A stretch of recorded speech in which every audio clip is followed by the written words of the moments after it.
Guys, meron tayong mag-unbox tayo ng product. Titingnan natin kung maganda. At kapag nagustuhan nyo, pwede nyong bilhin.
So ito yung water filter.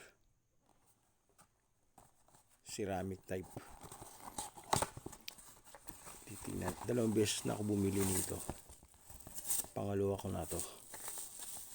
Maganda siyang pang-filter ng tubig. Ayan, ceramic. Ceramic siya. Pwede kang gumawa ng sarili mong Berkeley. Yun yung pang-filter ng tubig na imported na mahal. Sa pamagitan nito, pwede ka makagawa ng ganong klase. Kailangan mo lang ng timba, tapos yung timba bubutasin mo sa gitna, isasalpak mo to. So meron dito silicone, tapos hihigpitan mo lang. So kapag nahigpitan mo yan,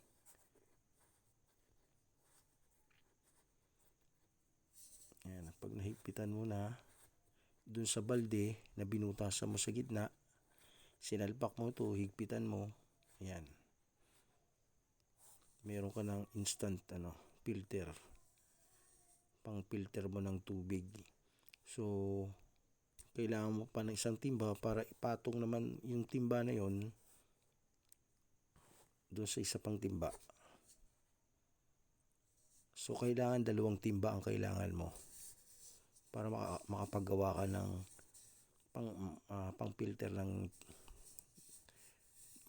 pang-filter ng tubig. So yung isang timba, bubutasin mo, isasalpak mo ito. Yung isang timba, ipapatong mo naman yung timba. Pagpapatungin mo sila. So yung timba, lalagyan mo ng tubig. Tapos dito lalabas yung tubig. Mapupunta yun sa isa pang timba. Clear ba? So ayan na. Makapag-filter ka ng tubig. Pangalawang beses ko na ito binili. Pangalawa ko na to. Sa mall kasi nagkakalaga ng 400 pesos to eh. Pero sa Shopee nabili ko lang to ng 200 plus. Mura na siya. Tsaka may quality naman. Tsaka ano naman siya eh.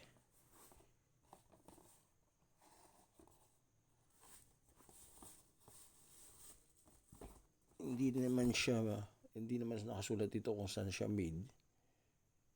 Pero nakakita na ako ng ganito made in Korea. So sana nga made in Korea to. Dome